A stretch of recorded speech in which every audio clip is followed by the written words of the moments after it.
2월 27일 말씀 묵상입니다. 오늘은 예레미야 14장 1절부터 12절까지의 말씀으로 함께 묵상하도록 하겠습니다. 오늘 본문을 한 문장으로 요약하면 바로 1절 말씀이 될 것 같습니다. 1절 말씀을 읽겠습니다. 가뭄에 대하여 예레미야에게 임한 여호와의 말씀이라. 오늘 내용은 가뭄에 대하여 이야기를 하겠습니다. 곧 유다가 이제 가뭄이 임할 것이라는 내용을 1절로부터 시작하고 있습니다. 구체적으로 언제인지는 모르겠지만 심한 가뭄을 통해서 온 나라가 기근으로 고생을 하게 되겠죠. 성문들이 나오는데, 성문들이라는 표현은 여러 지역 전체를 말합니다. 그래서 이제 이 성문들은 가뭄으로 인해서 쇠퇴하게 될 것이다. 점점 망해가게 될 것이다. 이런 내용들이 이어지게 됩니다. 2절도 읽어보겠습니다. 유다가 슬퍼하며 성문의 무리가 피곤하여 땅 위에서 애통하니 예루살렘의 부르짖음이 위로 오르도다. 이제 온 유다는 가뭄으로 인하여서 고난을 받을 것이고 더욱더 이 성문들은 쇠퇴해 나갈 것입니다. 이 심각한 기근과 이 어려움 가운데에 여전히 유다는 하나님의 뜻을 잘 알지 못하고 있는 듯합니다. 3절입니다. 귀인들은 자기 사환들을 보내어 물을 얻으려 하였으나 그들이 우물에 갔어도 물을 얻지 못하여 빈 그릇으로 돌아오니 부끄럽고 근심하여 그들의 머리를 가리며. 기근이 들면 누구에게나 똑같이 물이 부족하기 마련입니다. 귀족들이 서민들을 시켜서 물을 구해오라 라고 이야기하지만 어디에 가서도 물을 구할 수 없는 상황이 됩니다. 평소에는 귀족들이 하인들이나 서민들에게 무엇을 시켜서 얻고자 하는 것을 얻었지만 가뭄에는 아무리 본인들의 지위가 높다 하여도 물을 얻을 수가 없습니다. 평소 같지 않은 것이죠. 여기서 이제 부끄럽고 라는 표현이 나오는데, 부끄럽다는 것은 정말로 창피하다는 표현이 아니고요. 하나님께로부터 재난이 닥쳐오고 있는 그 어려움을 당하는 상황, 그 상황을 표현하고 있는 말입니다. 너무나 부끄럽고 근심하여서 그들의 머리를 가린다. 머리를 가린다는 것은 실망, 그리고 부끄러움, 슬픔 등을 표현하는 그런 자세를 말합니다. 4절입니다. 땅에 비가 없어 지면이 갈라지니 밭 가는 자가 부끄러워서 그의 머리를 가리는도다. 마찬가지로 머리를 가린다라는 표현이 나오죠. 땅에 비가 없어서 지면이 갈라진다. 이것은 참 큰일입니다. 앞에서는 귀인들, 귀족들이 물을 구하고자 했으나 못 구한다라는 표현이고요. 4절에서는 특히 물이 소중한 사람들, 농부에게 물이 없다라는 표현입니다. 밭 가는 자, 여기서 이 밭 가는 자는 자기 땅을 가는 것이 아니고 소작농을 말합니다. 소작농들이 밭을 가는데 물이 없다. 그래서 이제 그들에게 소출이 나지 않겠죠. 그들에게는 참 힘든 시기를 보내게 될 것입니다. 귀족들도 물이 없고 농사를 위한 물이 없다. 누구에게나 똑같이 고난이 찾아올 것입니다. 이는 공동체의 죄악을 인하여서 그랬기 때문이죠. 5절, 6절 같이 읽겠습니다. 들의 암사슴은 새끼를 낳아도 풀이 없으므로 내버리며 들 나귀들은 벗은 산 위에 서서 승냥이 같이 헐떡이며 풀이 없으므로 눈이 흐려지는도다. 심한 가뭄 속에 이제 사람은 물론이고 짐승들에게까지 물이 부족한 현상을 볼 수 있습니다. 암사슴이 새끼를 낳았습니다. 그 귀한 새끼를 낳아서 가뭄 때문에 이 새끼를 키울 수가 없는 상황이 되자 새끼를 버려버리게 됩니다. 풀이 나지 않기 때문에 먹을 것이 없는 것이지요. 그 새끼를 키우지 못하고 버리는 안타까운 상황이 나타납니다. 또 승냥이는 우리가 아는 자칼을 말하는데요. 이제 가뭄 때문에 민둥산이 돼버린 그 산에서 시체를 찾아다니면서 배를 채우던 그 제칼이, 그 생존력이 좋았던 그 제칼조차도 이제는 견디기 힘든 가뭄 때문에 먹을 것이 없어서 영양이 모자라게 되고 그들의 눈이 약해지게 되는 겁니다. 그 정도로 심한 가뭄이 찾아올 것입니다. 7절입니다. 여호와여, 우리의 죄악이 우리에게 대하여 증언할지라도 주는 주의 이름을 위하여 일하소서. 우리의 타락함이 많으니이다. 우리가 주께 범죄하였나이다. 하나님께서 주시는 고난은 목적이 있습니다. 하나님께서 주시는 그 어려움 가운데는 분명 하나님께서 원하는 것이 있는 것입니다. 너무 화가 나서 벌해야 되겠다, 이런 상황이 아니죠. 하나님께서 자신이 만드신 그 백성들에게 그들이 지은 그 죄를 돌이키기를 원하는 그 마음에서 이제 벌을 내리시는 겁니다. 7절에서 이런 내용이 나타나는데요. 우리의 죄악이 우리에게 대하여 증언하고 있습니다. 그들의 라고 해야 맞겠지요. 하나님께서 이스라엘, 유다에 대해서 이야기한 것이기 때문에 그들의 죄 때문에 라고 해야 맞겠으나 읽으면서 우리에도 맞겠다. 그 우리의 안에 나도 포함되겠다. 그런 생각을 하게 됩니다. 그 가뭄이 그들에게 찾아왔을 때 그들의 삶을 돌아보는 것처럼 우리도 이들을 통하여서 우리의 삶을 돌아보는 계기가 되었으면 좋겠다 생각을 합니다. 혹시 오늘 우리의 삶 가운데 가뭄을 맞으신 분이 있다면 조심스럽게 우리의 삶을 되돌아보는 시간이 되었으면 좋겠습니다. 또한 가뭄이 아닐지라도 또 풍년 가운데 있을지라도 우리의 삶을 돌아보며 하나님께서 우리에게 어떤 경고를 하고 계시는지 우리가 어떻게 신앙생활을 하고 있는지 돌아보는 시간이 되었으면 좋겠습니다. 가뭄이 왔을 때 그들의 삶을 돌아보는 것, 그것이 참 지혜입니다. 타락하고 범죄한 삶을 살고 있는 우리에게 회개하라고 주시는 사인이 아닌지, 돌이킬 수 있는 기회를 주시는 것이 아닌지 오늘 말씀을 통하여서 한번 생각해 봤으면 좋겠습니다. 그런데요, 7절 말씀에 계속 보니까 이런 급박한 상황임에도 불구하고 이들이 뭐라고 말하냐면 주는 주의 이름을 위하여 일하소서 라고 뭔가 당당하게 요구하는 것 같은 느낌이 듭니다. 우리에게 잘못이 있는 건 맞지만 하나님 당신의 명예 때문이라도 당신의 이름 때문이라도 우리를 도와주셔야만 할 것입니다. 그럴 수밖에 없을 것입니다. 꼭 그렇게 해야만 합니다. 이런 표현입니다. 주는 주의 이름을 위하여 일하소서. 우리 때문이 아니고 하나님 자신을 위하여 일하여라. 하나님의 이름을 위하여 명예를 위하여 일하십시오 라고 이렇게 말하고 있는 겁니다. 우리의 죄를 뉘우치는 것은 맞지만 하나님의 자비를 구하고 있는 것이죠. 이것이 참 중요한 것 같습니다. 우리의 죄를 뉘우치고 우리의 삶을 돌이키고 그리고 하나님의 은혜를 구하는 것, 하나님의 자비를 구하는 것, 그것이 우리가 지혜롭게 살아가는 삶인 것 같습니다. 8절입니다. 이스라엘의 소망이시요 고난당한 때의 구원자시여 어찌하여 이 땅에서 거류하는 자 같이 하룻밤을 유숙하는 나그네 같이 하시나이까. 그들은 하나님에 대해서 이렇게 말합니다. 이스라엘의 소망이다. 그리고 고난당한 때의 구원자이다. 소망이라는 것은 이스라엘의 많은 소망 중 하나, 여러 가지 소망 중 하나를 말하는 것이 아니겠죠. 유일하게 기대할 곳이 하나님밖에 없다. 그래서 하나님이 소망이다라는 표현입니다. 여러 가지 기대할 것 중에서 이거 안 되면 저거 해보고 그런 것이 아니라 온전히 하나님만이 나에게 유일한 소망입니다. 하나님 아니면 안 됩니다 라는 표현이 소망인 것이죠. 여호와만 기대하고 여호와만 바라고 있음을 말하고 있는 겁니다. 구원자라는 표현도 마찬가지인데요. 우리를 돕는 자라는 뜻이 구원자입니다. 그러나 사사에게 많이 사용했던 표현이지만 오늘은 곤란할 때 적군들에게 시달리는 상황에서 그 괴로움을 벗어나게 해달라고 하나님께 우리를 돕는 자, 구원자라는 표현을 사용했습니다.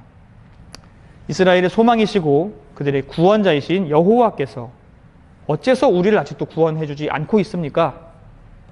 이렇게 서운한 마음을 표현하고 있는 것입니다. 어떻게 표현하냐면 하룻밤 묵고 가는 나그네처럼 그저 거류하는 사람처럼 그렇게 힘없이 왜 우리를 바라보십니까? 라고 표현하는 것입니다.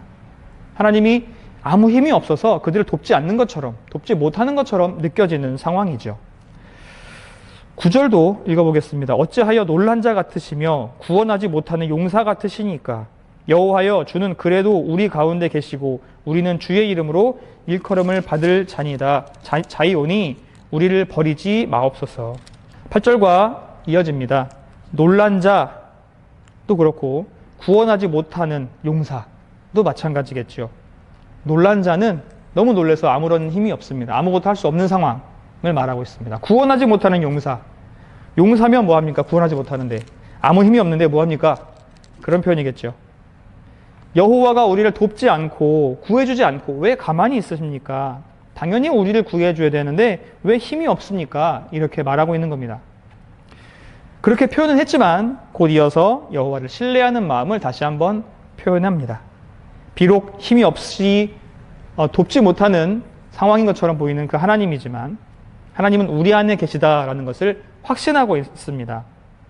하나님이 나와 함께 계시다는 것, 그 확신과 더불어서 나를 버리지 말아달라고 기도하고 있습니다. 어려움이 닥칠 때 우리는 외로움을 느끼게 됩니다. 오늘 본문에서처럼 분명히 하나님이 계신 걸 알지만 하나님이 우리를 돕지 않는 것처럼 보이고 하나님이 아무런 능력이 없는 것처럼 보이는, 그래서 하나님이 이 시간 기억나지 않고 생각나지 않는 그런 상황들이 가끔씩 있습니다. 아무도 나를 이해하지 못하고 아무도 나를 도울 수 없을 것 같은 그런 외로운 상황에서 그 고난이 길어지면 우리는 더욱더 혼자라고 생각을 하게 되고 하나님도 멀어지고 그분이 나를 돕지 않는 것처럼 느껴지는 그런 상황들이 많이 있습니다. 그러나 우리는 하나님께 속한 자들입니다. 우리는 하나님의 백성들입니다. 우리가 고난을 받을 때 사람은 우리를 떠나갈지 몰라도 하나님은 자신이 만드신 우리, 그리고 자신이 택하신 백성인 우리, 그들의 왕이신, 우리의 왕이신 하나님은 우리에 대해 모르는 것이 없는 분이시고 우리의 어려움도 아시고 자기의 백성의 고난을 그냥 내버려 두지 않으시는 분이시라는 것을 우리는 기억해야 합니다. 어려움에 처할 때 우리는 그 하나님을 기억해야 합니다. 자, 10절, 11절, 12절 마지막 세 절을 같이 읽겠습니다. 이 세 절이 오늘 말씀의 결론 부분으로 하나님께서 하시는 말씀으로 함께 읽겠습니다. 여호와께서 이 백성에 대하여 이와 같이 말씀하시되 그들이 어그러진 길을 사랑하여 그들의 발을 멈추지 아니하므로 여호와께서 그들을 받지 아니하고 이제 그들의 죄를 기억하시고 그 죄를 벌하시리라 하시고, 여호와께서 또 내게 이르시되 너는 이 백성을 위하여 복을 구하지 말라. 그들이 금식할지라도 내가 그 부르짖음을 듣지 아니하겠고 번제와 소제를 드릴지라도 내가 그것을 받지 아니할 뿐 아니라 칼과 기근과 전염병으로 내가 그들을 멸하리라. 백성들은 여호와를 따르지 않고 어그러진 길을 사랑하고 이리저리 다니며 비틀비틀 거리는 모습으로 살고 있습니다. 하나님께서는 이제 더 이상 그들을 받아들이지 않겠다고 말씀하시고 그들의 죄를 기억하셔서 그 죄를 벌하실 것입니다. 받는다는 표현이 나오는데요. 받는다는 것은 기뻐한다는 뜻입니다. 그리고 받는다는 것은 관계가 좋다는 말이죠. 그러나 하나님께서 이제 그들을 통해서 기뻐하시지 않겠다. 그들을 통해서 기뻐할 수 없다. 받을 수 없다라고 말씀하십니다. 그들과 하나님과의 사이가 거리가 좋지 않다. 거리가 멀고 관계가 좋지 않다라는 것이죠. 이제 백성들이 금식을 해도 또 부르짖음을 듣지 않고 번제와 소제를 드려도 기쁘게 받지 않으시겠다고 단호하게 말씀하십니다. 하나님과의 관계가 나빠졌을 때 그 관계를 다시 유지하기 위해서는 금식을 하는 것, 또 제사를 드리는 것, 이것이 답이 아닌 것 같습니다.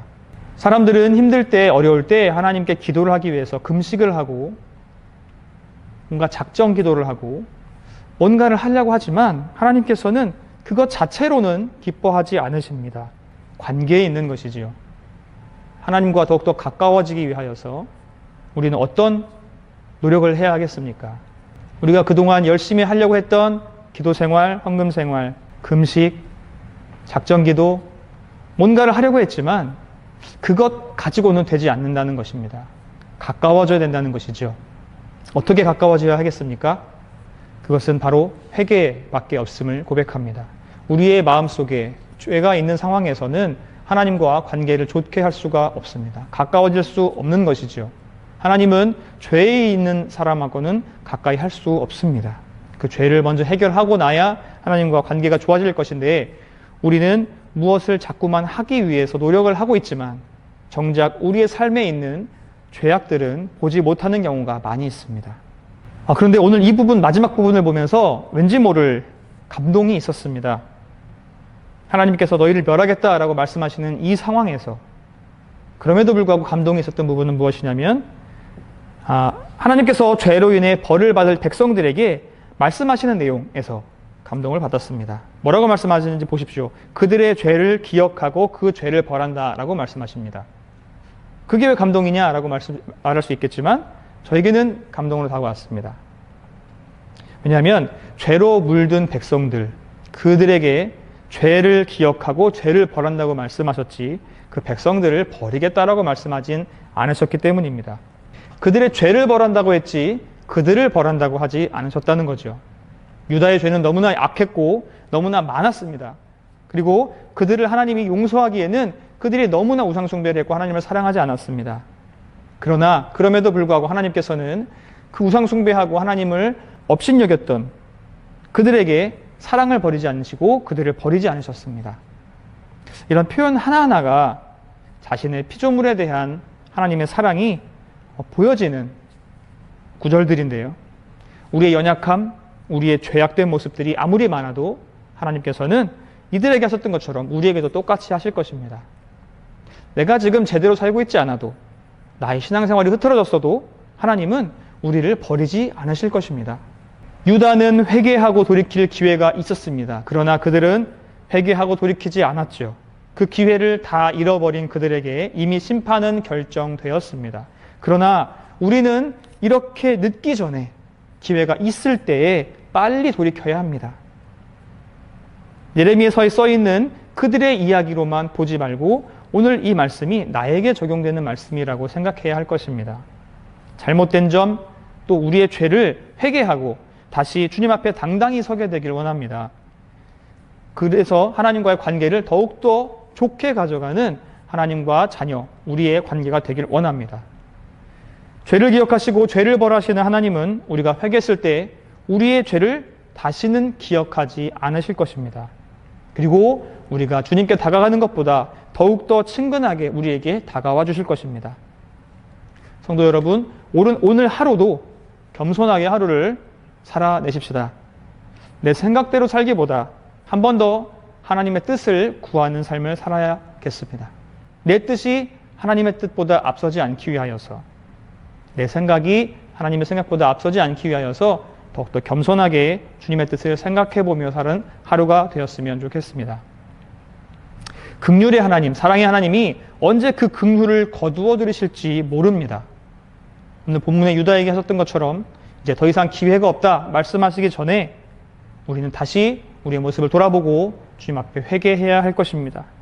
우리에게 주어진 시간이 언제까지인지 알 수 없습니다. 늘 오늘이 마지막인 것처럼 최선을 다해 살아내시는 저와 여러분이 되시길 주님의 이름으로 축복합니다.